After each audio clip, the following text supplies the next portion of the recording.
Hello, hi everyone. हम लोग इस लेक्चर में देखेंगे एडिटोरिया वार्षिकांक 2025 का करंट अफेयर्स, और ये हम लोग का एमसीक्यू बेस्ड सीरीज है, तो इसमें हम लोग का सेट नंबर 4 होगा। चलिए आगे कंटिन्यू करते हैं। क्वेश्चन है कथन ए, सुप्रीम कोर्ट ने डिजिटल एक्सेस को जीवन के अधिकार अनुच्छेद 21 का अभिन्न हिस्सा माना है। देखिए हम लोग फिर से कथन ए को पढ़ेंगे। कथन है, सुप्रीम कोर्ट ने डिजिटल एक्सेस को जीवन के अधिकार यानी कि अनुच्छेद 21 का अभिन्न हिस्सा माना है। ठीक है, कारण आर है, डिजिटल पहुंच केवल नागरिकों के लिए एक वाणिज्यिक सेवा है। ये तो देख कर कहीं गलत लग रहा है। ठीक है, तो हमारा आंसर हो जाएगा ए सही है पर आर गलत है। थोड़ा सा हम लोग देख लेंगे ये सुप्रीम कोर्ट के बारे में। तो आपको सुप्रीम कोर्ट आर्टिकल 124 से लेकर के 147 तक है, और ये संविधान के भाग 5 में है। ठीक है, और फिर आर्टिकल 21 को एक बार देख लेंगे। आर्टिकल 21 को देखेंगे। थोड़ा सा वो मेरे से गलती से टच हो गया था। चलिए आगे देखते हैं। आर्टिकल 21 को देखेंगे तो ये ना संविधान में पहले से ही था, लेकिन 21A को संविधान संशोधन के तहत जोड़ा गया। उसको भी एक्सप्लेन करूंगी, पहले इसको देखते हैं। तो आर्टिकल 21 है ये ना जीवन और व्यक्तिगत स्वतंत्रता की संरक्षण की बात करता है। ठीक है, चलिए 21A को देखेंगे तो इसे 86वां संविधान संशोधन अधिनियम 2002 द्वारा उस वक्त अटल बिहारी वाजपेयी की गवर्नमेंट की सरकार थी, उनके तहत ये जोड़ा गया। और इसमें क्या बेसिक चेंजेस किए गए कि है ना, तो ये किया गया कि 6 से 14 वर्ष तक के बच्चों के लिए ना एजुकेशन की बात की गई। चलिए आगे नेक्स्ट क्वेश्चन देखेंगे। क्वेश्चन है, नवीन अनुसंधान के अनुसार भारत की पहली जीनोम संपादित चावल की किस्में हैं, मतलब चावल की किस्में कौन सी है? और पूसा DTS राइस 1। तो देखेंगे इसका आंसर होगा आप लोग को DRR धान 100 कमला, DRR धान 100 कमला। ठीक है, नेक्स्ट देखेंगे ऑनलाइन बाल यौन शोषण में शामिल साइबर अपराध नेटवर्क को खत्म करने के लिए CBI ने कौन सा ऑपरेशन शुरू किया है? ऑनलाइन बाल यौन शोषण में शामिल साइबर अपराध नेटवर्क को खत्म करने के लिए CBI ने कौन सा ऑपरेशन शुरू किया है? तो ये शुरू किया गया आपको ऑपरेशन हॉक। नेक्स्ट क्वेश्चन देखेंगे। क्वेश्चन है 2027 में फीफा महिला विश्व कप की मेजबानी कौन सा देश करेगा? 2027 में फीफा महिला विश्व कप की मेजबानी कौन सा देश करेगा? तो ये करेगा आपको ब्राजील करेगा। क्वेश्चन है, भारतीय विदेश व्यापार संस्थान ने अपना पहला विदेशी परिसर निम्नलिखित में से कहां स्थापित करने की घोषणा की है? भारतीय विदेशी व्यापार संस्थान ने अपना पहला विदेशी परिसर निम्नलिखित में से कहां स्थापित करने की घोषणा की है? तो ये की है आपको दुबई में। नेक्स्ट क्वेश्चन है, कालेश्वर लिफ्ट सिंचाई परियोजना किस नदी पर स्थित है? कालेश्वर लिफ्ट सिंचाई परियोजना किस नदी पर स्थित है? तो ये है आपको गोदावरी नदी पर, गंगा गलती से ठीक हो गया, गोदावरी नदी पर। ठीक, एक मिनट। क्वेश्चन है, देखेंगे निम्न में से किसे भारत का पहला पूर्ण साक्षर राज्य घोषित किया गया? निम्न में से किसे भारत का पहला पूर्ण साक्षर राज्य घोषित किया गया? तो ये घोषित किया गया आपको मिजोरम को। देखेंगे और पूर्ण साक्षर राज्य कौन से हैं? तो एक मिजोरम है, सेकंड पे आपको गोवा है, थर्ड पे आपको त्रिपुरा है ना। और ये लोग 95% साक्षरता हासिल कर लिए हैं। चलिए नेक्स्ट देखेंगे, टेक इट डाउन एक्ट किस देश ने पास किया है? टेक इट डाउन एक्ट किस देश ने पास किया है? तो ये पास किया आपको अमेरिका ने। नेक्स्ट क्वेश्चन देखेंगे, वनडे वन जीनोम पहल का उद्देश्य क्या है? वनडे वन जीनोम पहल का उद्देश्य क्या है? तो ये है आपको प्रतिदिन एक सूक्ष्म जीव का जीनोम विश्लेषण। नेक्स्ट क्वेश्चन देखेंगे संयुक्त राज्य द्वारा जारी नई जनसांख्यिकी रिपोर्ट के अनुसार भारत की प्रजनन दर घटकर प्रति महिला कितनी हो गई है, भारत की सॉरी प्रजनन दर घटकर प्रति महिला कितनी हो गई है, ये हो गई है आपको 1.9। थोड़ा सा हम लोग संयुक्त राष्ट्र के बारे में देख लेंगे। तो संयुक्त राष्ट्र सेकेंड वर्ल्ड वॉर के के बाद आया था, सॉरी, और इसका गठन 1945 में हुआ था, और इसका हेडक्वार्टर देखेंगे तो ये आपको न्यूयॉर्क में है, ठीक है। और सॉरी, इसका उद्देश्य क्या है, तो वैश्विक शांति एवं सुरक्षा को बनाए रखना, वैश्विक शांति एवं सुरक्षा को बनाए रखना। और देखेंगे तो यूएन की ना 6 आधिकारिक भाषाएं हैं, 6 आधिकारिक भाषाएं हैं। और ये भाषाएं कौन कौन सी है, तो आपकी अरबी है ना, दूसरी आपकी चीनी है, तीसरी आपकी अंग्रेजी है ना, और चौथी आपकी फ्रेंच है, और पांचवी आपकी रूसी है, रूसी लैंग्वेज है, और छठी आपकी स्पेनिश है, ठीक है। यही यूएन की आधिकारिक भाषा है। चलिए आगे कंटिन्यू करें। क्वेश्चन है, हाल ही में खबरों में रहा गोल्डन डोम का संबंध किस देश से है, हाल ही में खबरों में रहा गोल्डन डोम का संबंध किस देश से है, तो ये आपको संयुक्त राज्य अमेरिका से, संयुक्त राज्य अमेरिका से। नेक्स्ट क्वेश्चन देखेंगे, जाति आधारित जनगणना से संबंधित नीति परिवर्तन को ध्यान में रखते हुए निम्नलिखित कथनों पर विचार करें, है ना। देखेंगे इसमें हमें सत्य कथन का चयन करना है। अब भारत में जाति आधारित जनगणना डिजिटल रूप में की जाएगी, अब भारत में जाति आधारित जनगणना डिजिटल रूप में की जाएगी, तो ये आपका सही है ना। नेक्स्ट देखेंगे, यह निर्णय केंद्र सरकार द्वारा सुप्रीम कोर्ट के आदेश पर लिया गया, नहीं ये तो गलत है। नेक्स्ट देखेंगे, पिछली पूर्ण जातिगत जनगणना 1931 में हुई थी, हाँ सही है ना, तो हमारा ऑप्शन नंबर ए सही हो जाएगा। और आप मुझे बताएंगे कि पहला जातिगत जनगणना कराने वाला राज्य कौन है ना। चलिए आगे कंटिन्यू करते हैं।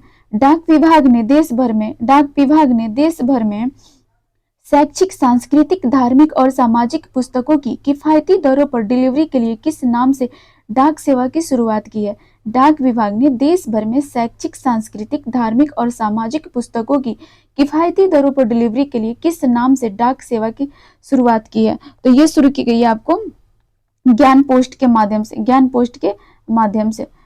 नेक्स्ट क्वेश्चन देखेंगे, क्वेश्चन है 6G तकनीक के संबंध में विचार करें, 6G तकनीक के संबंध में विचार करें। देखेंगे और इसमें हमें सत्य कथन का चयन करना है। देखेंगे भारत अब तक 6G पेटेंट दाखिल कराने में शीर्ष 6 देशों में है, यह हमारा सही है। नेक्स्ट है, भारत में 6G सेवाएं 2026 तक चालू हो जाएंगी, नहीं ये गलत है। देखेंगे भारत का फोकस दूर दराज इलाकों में ब्रॉडबैंड एक्सेस पर है, भारत का फोकस दूर दराज इलाकों में ब्रॉडबैंड एक्सेस पे है, हाँ ये सही है, हमारा कथन 1 और 3 सत्य हो जाएगा। नेक्स्ट क्वेश्चन देखेंगे, मई 2025 में किस संगठन ने विश्व पशु स्वास्थ्य रिपोर्ट की पहली स्थिति जारी की, मई 2025 में किस संगठन ने विश्व पशु स्वास्थ्य रिपोर्ट की पहली स्थिति जारी की, तो ये जारी की गई आपको विश्व पशु स्वास्थ्य संगठन द्वारा, विश्व पशु स्वास्थ्य संगठन द्वारा। एक बार थोड़ा सा हम लोग इसको एक्सप्लेन कर लेंगे, तो ऑप्शंस को देख लेंगे, इस तरह से आप लोग ट्रेंड हो जाएंगे कि क्वेश्चन सॉल्व करते टाइम ऑप्शन को कैसे टिकल किया जाता है। चलिए देखते हैं, है ना। तो ये IUCN है, जो हमेशा आप लोग को ना देखने को मिलेगा एनिमल्स को लेकर के, या फिर कोई वनस्पति है या इंसेक्ट है ना, तो उनको सेव करने के लिए किस कैटेगरी में आते हैं, है ना, तो इसका IUCN का रेड लिस्ट होता है, कैटेगरी होता है ना। तो हम लोग एक बार IUCN को देख लेंगे। तो देखेंगे IUCN ना 1948 में आपको एस्टेब्लिश्ड हुआ था, और ये वैश्विक पर्यावरणीय संगठन है। मैं आपको बोली ना, इन्वायरमेंट में सस्टेन करने वाले जितने भी प्राणी हैं या कोई वनस्पतियां, उनको ये फोकस करता है। और इसका रेड लिस्ट भी, मैं बोली कि रेड लिस्ट भी इसकी लिस्ट है जो जारी करता है, ठीक है। चलिए आप लोग एक और देखेंगे, WWF को, विश्व वन्य जीव कोष। WWF देखेंगे, इसका फुल फॉर्म होता है world wild fund for nature, world wild fund for nature. ठीक है, एक मिनट मैं इसको हटाती हूँ। ठीक है, देखेंगे एक मिनट, WWF को, ये एक अंतर्राष्ट्रीय संगठन है और ये प्राकृतिक पर्यावरण संरक्षण से संबंधित ये कार्य करता है WWF। आगे देखेंगे हम लोग FAO के बारे में। ठीक है, FAO को थोड़ा सा डिस्कस कर लेते हैं, है ना। ये FAO है, ये यूएन की एक संस्था है और ये एस्टेब्लिश्ड कब हुई थी? 1945 में, 1945 में एस्टेब्लिश्ड हुई थी। ठीक है, और इसका हेडक्वार्टर FAO का आप लोग को देखने को मिलेगा इटली के रोम में। ठीक है, और ये दुनिया भर के भूख, FAO जो है ये दुनिया भर के भूख को समाप्त करने की बात करता है और SDG लक्ष्य 2 को, जिसमें आपको भूखमरी है ना, उसको समाप्त करने की ये बात करता है। और हम ये देखेंगे FAO का इसका लक्ष्य क्या है, तो इसका लक्ष्य मतलब टारगेट, इसका लक्ष्य सभी जितने भी मतलब कि इस दुनिया में लोग सस्टेन करते हैं, सभी की खाद्य सुरक्षा को सुनिश्चित करना, है ना। चलिए, SDG गोल के बारे में आप लोग को पता ही होगा, नहीं पता होगा तो फिर आप लोग कोशिश करना पता करने की। चलिए आगे कंटिन्यू करते हैं। क्वेश्चन है, CBI का ऑपरेशन चक्र 5, CBI का ऑपरेशन चक्र 5 निम्नलिखित में से किस से संबंधित है? निम्नलिखित में से किससे संबंधित है? यह संबंधित है आपको साइबर धोखाधड़ी से निपटने हेतु, साइबर धोखाधड़ी से निपटने हेतु। नेक्स्ट क्वेश्चन देखेंगे, AI फॉर नेचर कार्यक्रम किस संगठन से संबंधित है? AI फॉर नेचर कार्यक्रम किस संगठन से संबंधित है? तो ये संबंधित है आपको FAO से, FAO से। अभी मैं बताई हूँ ना, ये खाद्य सुरक्षा को सुनिश्चित करने की बात करता है ना। और SDG गोल 2 को फुलफिल करता है, यानी कि भूखमरी को दूर करने की बात करता है। चलिए आगे कंटिन्यू करेंगे, देखेंगे हम लोग। एक मिनट, इसका हम लोग एक्सप्लेनेशन एक बार देख लेते हैं तो थोड़ा सा सब क्लियर हो जाएगा। देखेंगे हम लोग ना, सबसे पहले यूनेप के बारे में, यूनेप के बारे में देखेंगे। तो ये स्थापित हुआ था आप लोग को 1972 में। ठीक है, इसकी हेडक्वार्टर यूनेप की कहाँ है? तो आपको केन्या के नैरोबी में है, केन्या के नैरोबी में है ये आप लोग को इसका हेडक्वार्टर। ठीक है, और ये आया कैसे था? तो ये आया था 1972 में स्टॉकहोम में आयोजित मानव पर्यावरण सम्मेलन से, मतलब ये निकला था या आया था। ठीक है, इसको कह सकते हैं। चलिए अब हमारा एक बच रहा है UNDP। UNDP ये तीनों बहुत महत्वपूर्ण है, इसलिए मैं एक्सप्लेन कर रही हूँ। ठीक है, ये UNDP आप लोग का आया था 1965 में, 90, और इसकी UNDP का हेडक्वार्टर ना न्यूयॉर्क में है। ठीक है, और एक चीज और देखेंगे, UNDP के मुख्य 3 फोकस क्षेत्र होते हैं। ठीक है, इसके मुख्य 3 फोकस, मैं इसको क्लीन करती हूँ। UNDP के मुख्य 3 फोकस क्षेत्र होते हैं। ठीक है, जिसमें आता है आपको सतत विकास, है ना, और दूसरा आता है लोकतांत्रिक शासन, है ना, तीसरा आता है आपका शांति का निर्माण। ठीक है, और एक चीज और देखेंगे, UNDP जो है ना अपना, ये आपको कुछ सूचकांक जारी करता है ना। चलिए मैं उसको आप लोगों को बता देती हूँ। जैसे आपका HDI मानव विकास सूचकांक जो हो गया, इसी के द्वारा जारी किया जाता है। ठीक है, चलिए अब हम लोग यूनेस्को को एक बार देख लेते हैं, मैं क्लीन करती हूँ। यूनेस्को को देखेंगे। यूनेस्को संयुक्त राष्ट्र शैक्षणिक वैज्ञानिक सांस्कृतिक संगठन, इसका फुल फॉर्म हुआ संयुक्त राष्ट्र शैक्षिक वैज्ञानिक एंड सांस्कृतिक संगठन। अच्छा, और यूनेस्को जो है ना, ये आप लोग को है UNSDG का एक सदस्य है। ठीक है, यूनेस्को। और आप लोग देखते होंगे कोई चीज, जैसे कहा जाता है ये यूनेस्को के वर्ल्ड हेरिटेज में शामिल है, जैसे कि नालंदा विश्वविद्यालय बिहार का, ठीक है, ये शामिल है। और फिर बिहार का बोधि मंदिर जो गया का है, वो भी यूनेस्को वर्ल्ड हेरिटेज में सम्मिलित है ना। और इसकी मूर्त श्रेणी होती है और अमूर्त श्रेणी होती है। तो अमूर्त श्रेणी में आपको वो चीजें आ जाएंगी जिसको आप टच नहीं कर सकते हैं, ठीक है, जैसे है ना। तो अमूर्त श्रेणी में इसको राजस्थान का जो गरबा है ना उसको भी शामिल किया गया है। राजस्थान का गरबा और वेस्ट बंगाल का जो दशहरा होता है ना, फेस्टिवल सेलिब्रेट करते हैं हम लोग, वो भी अमूर्त श्रेणी में शामिल किया गया। चलिए आगे देखेंगे हम लोग। क्वेश्चन है सीबीआई का ऑपरेशन चक्र फिफ्थ, सीबीआई का ऑपरेशन चक्र फिफ्थ निम्नलिखित में से किससे संबंधित है? निम्नलिखित में से किससे संबंधित है? तो ये संबंधित आपको साइबर धोखाधड़ी से निपटने हेतु, साइबर धोखाधड़ी से निपटने हेतु। नेक्स्ट क्वेश्चन देखेंगे। नेक्स्ट क्वेश्चन है हम सभी का, क्वेश्चन है भारत में पवन ऊर्जा उत्पादन से संबंधित निम्नलिखित कथनों पर विचार करें। भारत में पवन ऊर्जा उत्पादन से संबंधित निम्नलिखित कथनों पर विचार करें। देखेंगे ऊपर उपयुक्त में से कौन से कथन सत्य है, ठीक है। तो हम देखते हैं क्वेश्चन। फर्स्ट ऑप्शन देखेंगे, वैश्विक स्तर पर पवन ऊर्जा उत्पादन में भारत का चौथा स्थान है। वैश्विक स्तर पर पवन ऊर्जा उत्पादन में भारत का चौथा स्थान है, ठीक ना। तो ये हमारा सही है। नेक्स्ट देखेंगे, भारत ने 31 मार्च 2025 तक 50 गीगावाट की संचयी संस्थापित पवन ऊर्जा क्षमता हासिल कर ली है। भारत ने 31 मार्च 2025 तक 50 गीगावाट की संचयी संस्थापित पवन ऊर्जा क्षमता हासिल कर ली है।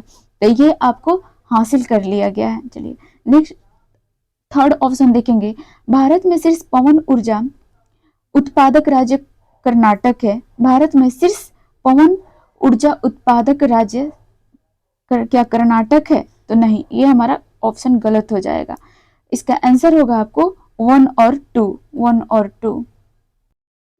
आप लोग देखेंगे कि यहाँ पे ऑप्शन है ना, भारत में सिर्फ पवन ऊर्जा उत्पादक राज्य कौन सा है, तो ये गलत है। लेकिन हम देखेंगे कि वो कौन से राज्य हैं जो शीर्ष पे हैं, तो वो आम से गुजरात है, ठीक है। मोदी जी का गांव ये गुजरात है, ठीक है। अच्छा एक चीज देखेंगे, थोड़ा सा बिहार को देख लेंगे। तो बिहार में ना ऐसी भौगोलिक दशाएं नहीं है, है ना। इसके लिए अनुकूल परिस्थितियां की कमी है, जिसकी वजह से बिहार ना तो यूपी पवन ऊर्जा का उत्पादन नहीं कर पाता है, ठीक है। लेकिन ये अपना सौर ऊर्जा से अपनी पूर्ति करते हैं, है ना। तो देखेंगे, और केरल ना ये भी जल विद्युत से ही प्राप्त करता है नवीकरणीय ऊर्जा, वहां पे पवन ऊर्जा तो है नहीं। चलिए आगे देखेंगे। अच्छा हाँ, एक चीज, कोप कोप एक अभी हाल ही में आयोजित हुआ था ना कुछ दिन पहले दुबई में, कोप कोप 28, एक मिनट, कोप 28 आयोजित हुआ था, ठीक है। तो कोप 28 में ना जो भी देश शामिल हुए थे, ये 2030 तक नवीकरणीय ऊर्जा क्षमता में ना 3 गुना बढ़ाने की बात कही थी, नवीकरणीय ऊर्जा में बढ़त, समझे। कोप 28 याद रखना है, कहाँ आयोजित है? दुबई में। और कब? इसमें इसका लक्ष्य कितना रखा गया? नवीकरणीय ऊर्जा क्षमता को 3 गुना करने का, 2030, ठीक है। चलिए आगे कंटिन्यू। नेक्स्ट क्वेश्चन है, वैश्विक अंतरिक्ष अन्वेषण सम्मेलन 2025 का आयोजन कहाँ किया गया? वैश्विक अंतरिक्ष अन्वेषण सम्मेलन 2025 का आयोजन कहाँ किया गया? तो ये किया गया आपको नई दिल्ली में, नई दिल्ली में। नेक्स्ट क्वेश्चन है, भारत में teach for equality index, Bharat में टीच फॉर इक्वलिटी इंडेक्स किस उद्देश्य से शुरू किया गया? तो ये शुरू किया गया है आपको डिजिटल समावेशन से, डिजिटल समावेशन से। चलिए आगे देखेंगे, है ना। ऑपरेशन हॉक 2025, ऑपरेशन हॉक 2025 किससे संबंधित है? तो ये संबंधित है आपको बाल तस्करी से, बाल तस्करी से, ठीक है। नेक्स्ट क्वेश्चन है, गोल्डन ड्रैगन 2025, गोल्डन ड्रैगन 2025 किसका संयुक्त अभ्यास है? तो ये है आपको चीन वियतनाम का, चीन वियतनाम का। नेक्स्ट देखेंगे, राष्ट्रीय महिला आयोग एनसीडब्ल्यू ने किस संस्था के साथ मिलकर महिला सुरक्षा हेतु समझौता किया है? कौन? राष्ट्रीय महिला आयोग ने किस संस्था के साथ मिलकर महिला सुरक्षा हेतु समझौता किया है? तो ये किया है आपको फ्यूचर शिफ्ट लैब के साथ, फ्यूचर शिफ्ट लैब के साथ मिलकर। थोड़ा इसका एक्सप्लेनेशन देख लेंगे हम लोग, एक सेकेंड देखते हैं। तो हम एक बार मैं इसको कट करती हूँ। देखते हैं इसरो, मैं बार बार इसलिए थोड़ा कुछ ऐसी चीजें हैं जिसको रिवीजन कर लेते हैं हम लोग, ताकि आप लोग को भी याद हो जाए और मेरी रिवीजन हो जाए।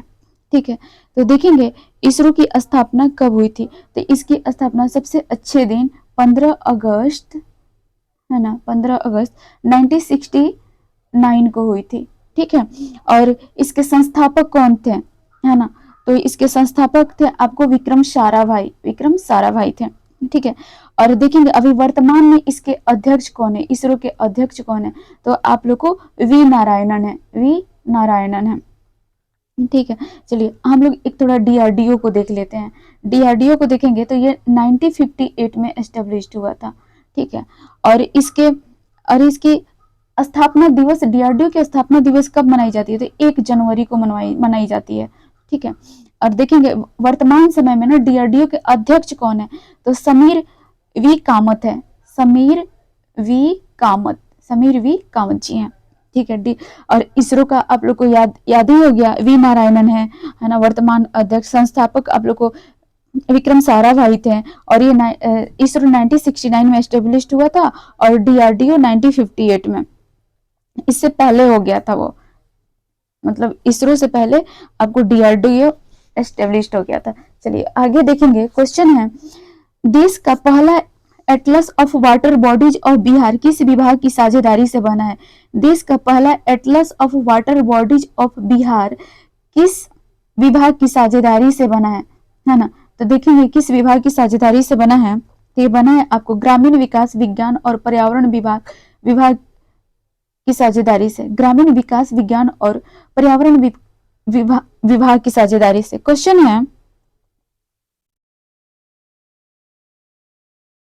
ओ सॉरी, इसरो एवं विज्ञान मंत्रालय के, इसरो, फिर से क्वेश्चन करते हैं, सॉरी मैं थोड़ा, देश का पहला एटलस, देश का पहला एटलस, देश का पहला Atlas of water bodies of Bihar, देश का पहला Atlas of water bodies of Bihar किस विभाग की साझेदारी से बनाया गया है, तो ये बनाया गया इसरो एवं विज्ञान मंत्रालय के साझेदारी से। इसरो एवं विज्ञान मंत्रालय के, क्या चल रहा है, क्यों गलत हो जा रहा है बार बार, सॉरी, एक्सट्रीमली सॉरी, है ना, थोड़ा सा इधर मस्क्यूटो लग रहे थे, इस वजह से होता है ना, आनंद फानन में मैं क्वेश्चन गलत कर दी, पर मेरे ऐसा इंटेंशन नहीं था, सॉरी। चलिए हम लोग फिर से इस क्वेश्चन को देखेंगे, है ना, आप लोग बोलते हैं कितनी बेवकूफ लड़की है। चलिए, देश का पहला Atlas of water bodies of Bihar किस विभाग की साझेदारी से बना है, तो ये बना है हम कि ग्रामीण विकास विज्ञान और पर्यावरण विभाग, ग्रामीण विकास और पर्यावरण विभाग के सहयोग से। नेक्स्ट क्वेश्चन देखेंगे, 7 मई 2025 को भारत में आयोजित राष्ट्रव्यापी नागरिक सुरक्षा मॉक ड्रिल का कोड नाम क्या है ना, भारत में आयोजित राष्ट्रव्यापी नागरिक सुरक्षा मॉक ड्रिल का कोड नाम क्या है, तो ये नाम है आप लोगों का ऑपरेशन अभ्यास, ऑपरेशन अभ्यास। नेक्स्ट देखेंगे, बिहार का पहला पैसेंजर टर्मिनल किस नीति के अंतर्गत बनाया जा रहा है, बिहार का पहला पैसेंजर टर्मिनल किस नीति के अंतर्गत बनाया जा रहा है, तो ये बनाया जा रहा है आपको गति शक्ति परिवहन नीति के अंतर्गत, गति शक्ति परिवहन नीति के अंतर्गत। नेक्स्ट क्वेश्चन है, देखेंगे भारत में डॉल्फिन जनगणना 2025 के संदर्भ में निम्नलिखित कथनों पर विचार करें, है ना। बिहार में भारत की कुल डॉल्फिन का लगभग 35% है। क्वेश्चन है, बिहार में भारत की कुल डॉल्फिन का लगभग 35% है, तो ये आपका सही है। नेक्स्ट है, इस अनुमान रिपोर्ट में देश की 15 नदियों का सर्वेक्षण किया गया है, नहीं, गलत है। नेक्स्ट देखेंगे, उत्तर प्रदेश में सबसे अधिक डॉल्फिन पाई गई हैं, उत्तर प्रदेश में सबसे अधिक डॉल्फिन पाई गई हैं, उसके बाद बिहार का स्थान है, सही है ना, तो ऑप्शन नंबर 1 और 3 सही है। देखेंगे हम लोग थोड़ा सा इसका ना गंगा नदी डॉल्फिन का एक्सप्लेनेशन देख लेते हैं, इसलिए कि क्योंकि ये हमेशा न्यूज में रहता है और कभी कभी ये क्वेश्चन पूछ भी देता है। तो देखेंगे गंगा नदी के डॉल्फिन के बारे में देखेंगे, है ना, तो ये IUCN के लिस्ट में ना लाल लिस्ट में आती है, रेड लिस्ट में आती है, और उसमें ना ये लुप्त प्राय यानी इंडेंजर्ड श्रेणी में आती है। अब देखेंगे जो डॉल्फिन है ना, इसके प्रजातियों के अकॉर्डिंग देखेंगे किन किन नदियों में पाई जाती हैं। देखेंगे एक होती है एक गंगा नदी डॉल्फिन, ठीक है, और दूसरी होती है इरावादी डॉल्फिन, ठीक है। तो गंगा नदी डॉल्फिन ना IUCN लिस्ट में लुप्त प्राय यानी इंडेंजर्ड है, ठीक है। देखेंगे इरावदी डॉल्फिन के बारे में, इरावदी डॉल्फिन के बारे में देखेंगे तो ये IUCN लिस्ट में, ये भी रेड लिस्ट में है यानी लाल सूची में है, और ये गंभीर रूप से संकटग्रस्त है। लेकिन गंगा नदी डॉल्फिन जो है ना, ये इंडेंजर्ड कैटेगरी में है और ये IUCN के लाल सूची में गंभीर रूप से संकटग्रस्त है, इरावदी डॉल्फिन, ठीक है ना। देखेंगे बिहार में गंगा नदी डॉल्फिन संरक्षण केंद्र, बिहार में गंगा नदी डॉल्फिन संरक्षण केंद्र कितने हैं तो 2 हैं, ठीक है। और वो कौन कौन से हैं तो एक है आपको राष्ट्रीय डॉल्फिन अनुसंधान केंद्र, ठीक है, NDRC,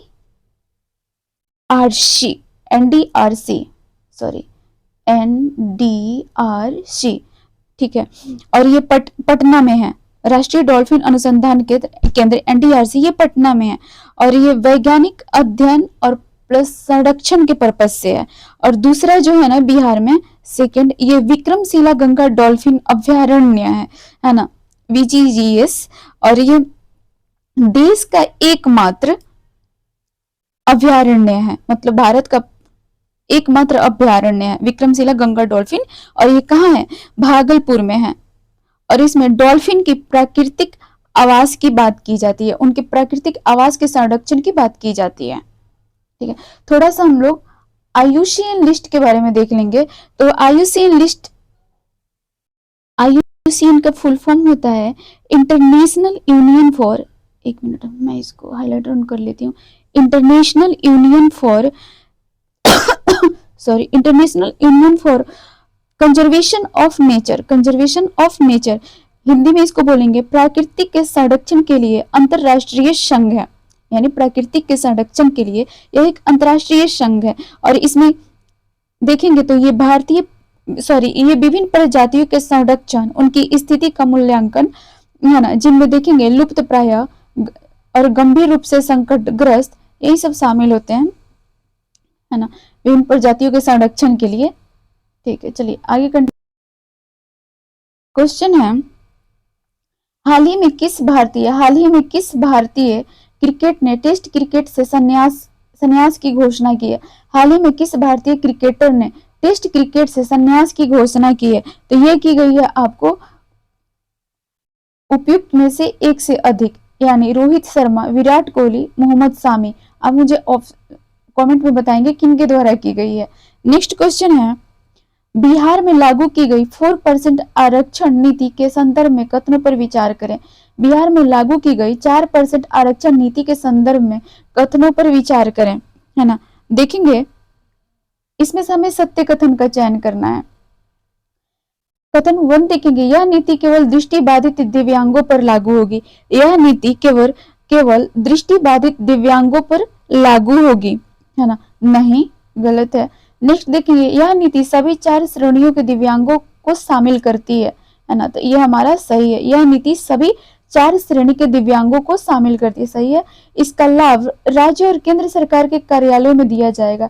इसका लाभ राज्य और केंद्र सरकार के कार्यालयों में दिया जाएगा, ये सही है, यानी हमारा ए ऑप्शन सही है। नेक्स्ट देखेंगे क्वेश्चन है, प्रतिशत के अनुसार बिहार बच्चों के हेल्थ कार्ड योजना के अंतर्गत स्वास्थ्य कार्ड बनाने में भारत किस स्थान पर है। स्वास्थ्य कार्ड बनाने में भारत किस स्थान पे है तो ये है आपको द्वितीय स्थान पे। नेक्स्ट क्वेश्चन देखेंगे, क्वेश्चन है, IPL 2025 में वैभव सूर्यवंशी कितने गेंद में शतक लगाकर IPL का दूसरा सबसे तेज शतक बनाने वाले खिलाड़ी बन गए हैं। IPL 2025 में वैभव सूर्यवंशी कितने गेंद में शतक लगाकर IPL का दूसरा सबसे तेज शतक बनाने वाले खिलाड़ी बन गए हैं तो ये बने हैं आपको 35 गेंद। नेक्स्ट देखेंगे, नई दिल्ली में आयोजित दूसरी एशियाई योगासन खेल चैंपियनशिप में भारत ने कितने स्वर्ण पदक जीते हैं।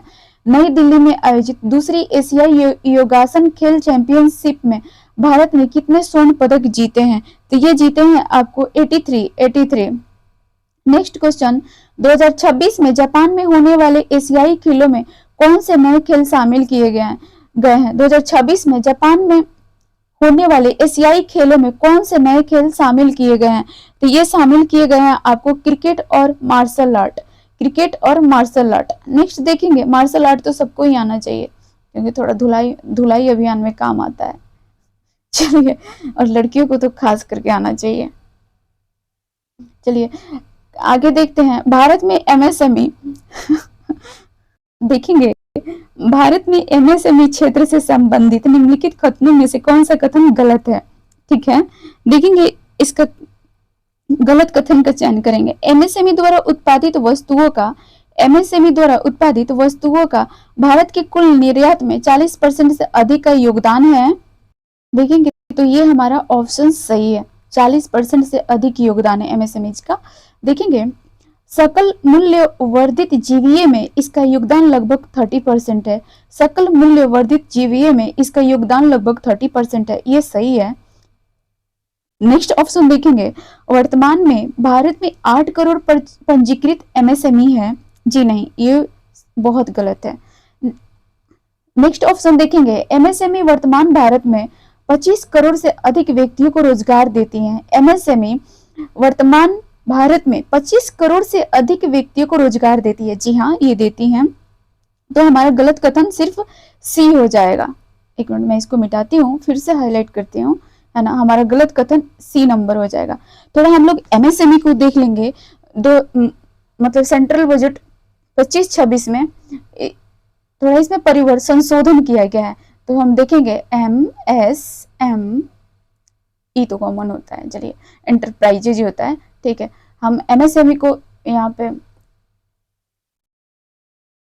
हाँ चलिए इधर डालेंगे हम लोग इन्वेस्टमेंट, है ना, निवेश डालेंगे, और इधर डालेंगे आप लोग को टर्नओवर, ठीक है। देखेंगे एमएसएमई में इन्वेस्टमेंट तो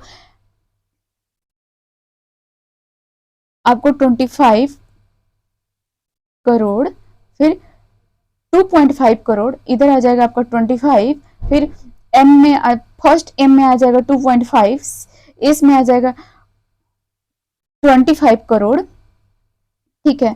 और आपको आ जाएगा फिर से एम में आ जाएगा 125 करोड़।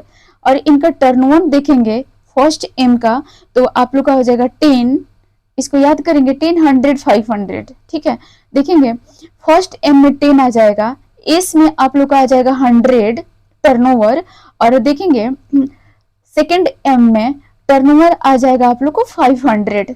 और पता है ये बहुत सारे, मैं अभी तो क्वेश्चन प्रैक्टिस की हूँ, उसमें ये पूछा गया है संशोधित एमएसएमई टर्नओवर। तो आप लोग बस ईगल की तरह, है ना, आप लोग अपनी आंखों में सेव कर लीजिएगा। जब आंखों में सेव होंगे तो ब्रेन में भी सेव हो जाएंगे। चलिए आगे कंटिन्यू करते हैं।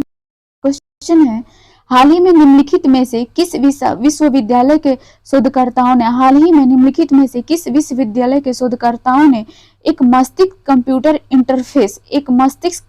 इंटरफेस बनाया है जो लकवाग्रस्त व्यक्तियों को पुनः अपनी गतिविधियां करने में सक्षम बनाता है। हाल ही में निम्नलिखित में से किस विश्वविद्यालय के शोधकर्ताओं ने एक मस्तिष्क कंप्यूटर इंटरफेस BCI बनाया है जो लकवाग्रस्त व्यक्तियों को पुनः अपनी गतिविधियां करने में सक्षम बना सकता है? तो ये आप बना सकते हैं, आपको कैलिफोर्निया विश्वविद्यालय ने बनाया, कैलिफोर्निया विश्वविद्यालय ने। नेक्स्ट देखेंगे, भारत के ध्रुवीय वैज्ञानिक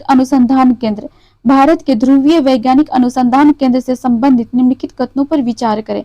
इसमें हमें सत्य कथन का चयन करना है। देखेंगे कथन 1, आर्कटिक क्षेत्र में भारत का मुख्य अनुसंधान केंद्र हिमाद्री है जो नॉर्वे के सलवार्ड द्वीप समूह में स्थित है। कथन 1, आर्कटिक क्षेत्र में भारत का मुख्य अनुसंधान केंद्र हिमाद्री है जो नॉर्वे के सलवार्ड द्वीप में स्थित है, ठीक है। तो ये हम लोग का हो जाएगा सही कथन हो जाएगा, फर्स्ट हमारा सही हो जाएगा। कथन दूसरा देखेंगे, अंटार्कटिका में भारत के 2 सक्रिय अनुसंधान केंद्र मैत्री और भारती हैं। अंटार्कटिका में भारत के 2 सक्रिय अनुसंधान केंद्र मैत्री और भारती हैं। हाँ, दोनों सही है, हमारे ये दोनों कथन सत्य हैं। नेक्स्ट क्वेश्चन देखेंगे, विश्व सामाजिक रिपोर्ट। नेक्स्ट कथन देखेंगे, विश्व सामाजिक रिपोर्ट 2025 के अनुसार विश्व में कितने प्रतिशत लोग आर्थिक सुरक्षा का सामना कर रहे हैं। विश्व सामाजिक रिपोर्ट 2025 के अनुसार विश्व में कितने प्रतिशत लोग आर्थिक सुरक्षा का सामना कर रहे हैं, तो ये कर रहे हैं आपको 60% लोग, 60% लोग। नेक्स्ट देखेंगे, मानव विकास रिपोर्ट HDR 2025 से संबंधित निम्नलिखित कथनों में से कौन सा कथन सही नहीं है। कौन मानव विकास रिपोर्ट HDR 2025 से संबंधित निम्नलिखित में से कौन सा कथन सही नहीं है, तो ये है आपका, यह रिपोर्ट विश्व आर्थिक मंच द्वारा प्रति वर्ष जारी की जाती है ना। दूसरा है, वर्ष 2025 में भारत की रैंकिंग 193 देशों में 130वें स्थान पर थी, ये तो सही है। भारत का मानव विकास सूचकांक HDI स्कोर वर्ष 2025 में 0.685 हो गया है, ये सही है। नेक्स्ट फोर्थ ऑप्शन देखेंगे, भारत HDI की विभिन्न श्रेणियों के अंतर्गत मध्यम मानव विकास की श्रेणी में है, ये सही है। गलत आपका ए नंबर है, यह रिपोर्ट विश्व आर्थिक मंच द्वारा जारी किया जाता है, नहीं। देखेंगे हम लोग, एक बार देख लेते हैं। मानव विकास रिपोर्ट इंडेक्स ना, ये UNDP द्वारा जारी किया जाता है, DP द्वारा जारी किया जाता है। और इसमें मतलब क्या क्या देखा जाता है, तो इसमें देखा जाता है मानव विकास रिपोर्ट में क्या देखा जाता है, जीवन प्रत्याशा देखा जाता है, ठीक है, जीवन प्रत्याशा देखा जाएगा। दूसरा आपको शिक्षा देखा जाएगा।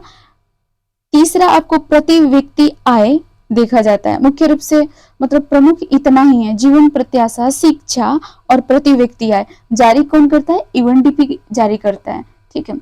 आप लोग इसको याद कर लेंगे अच्छे से, बोलते हैं ना कंठस्थ करना, वो कर लेंगे। कुछ क्वेश्चन बहुत ज्यादा इंपॉर्टेंट है। चलिए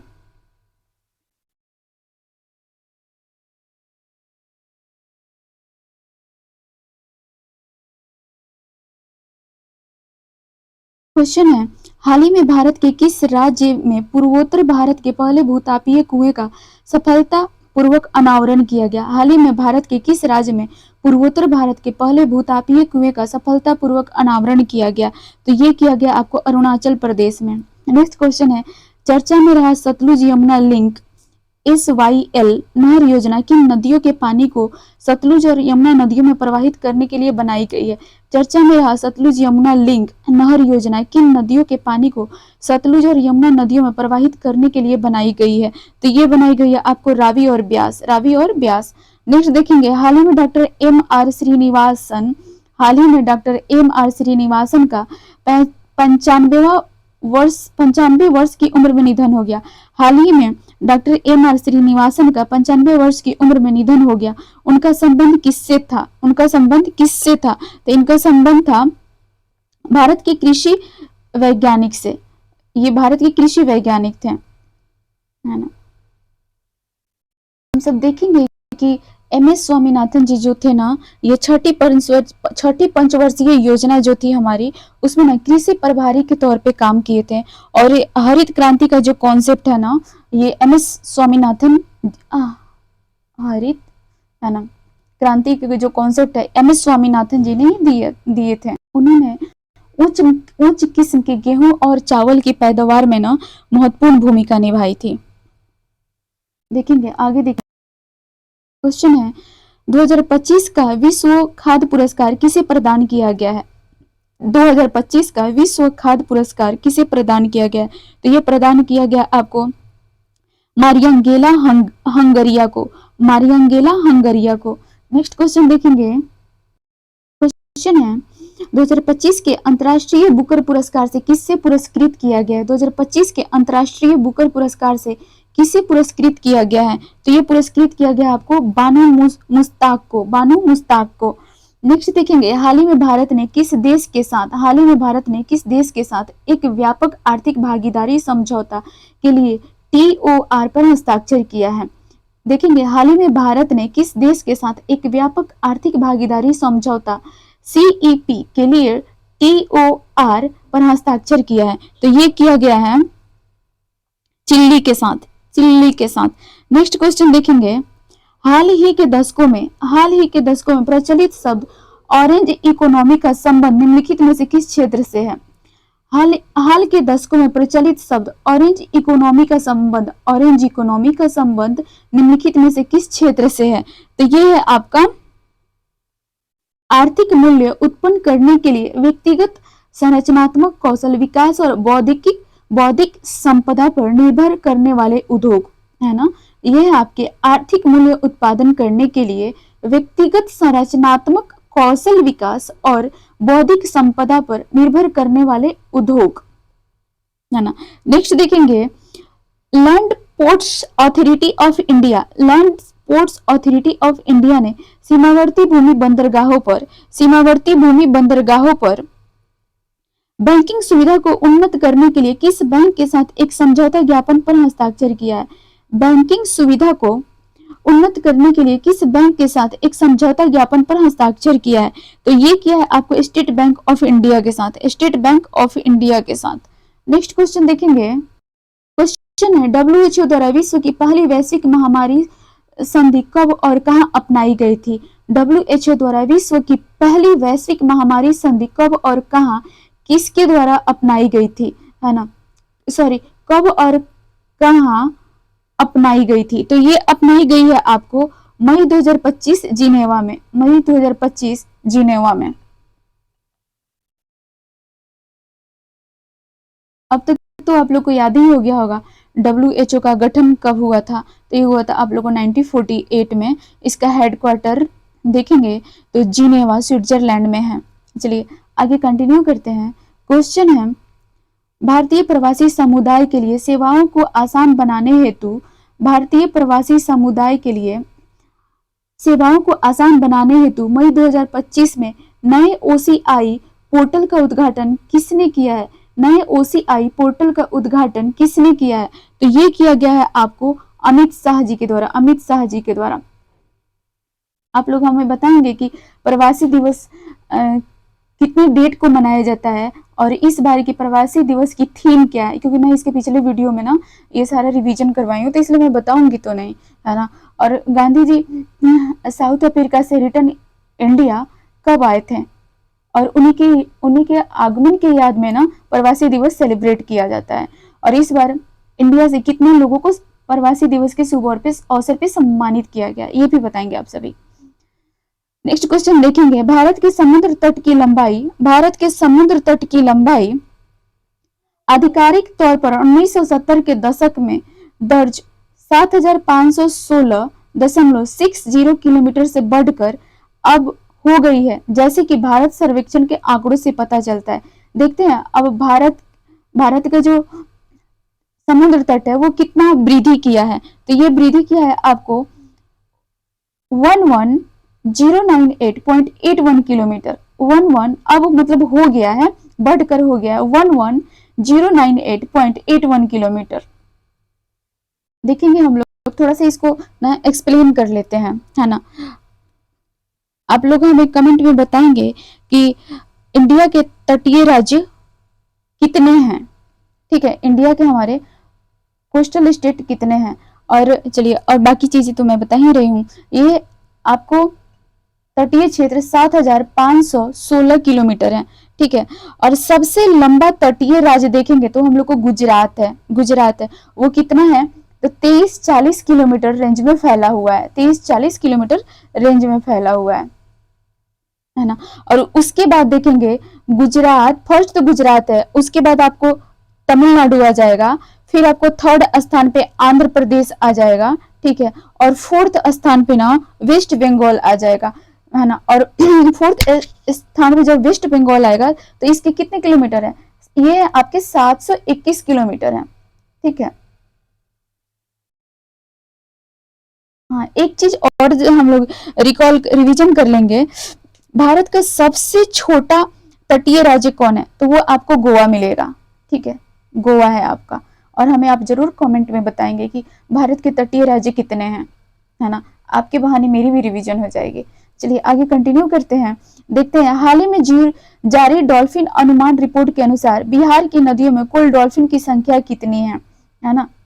हाल ही में जारी डॉल्फिन अनुमान रिपोर्ट के अनुसार बिहार की नदियों में कुल डॉल्फिन की संख्या कितनी है, तो ये है आपको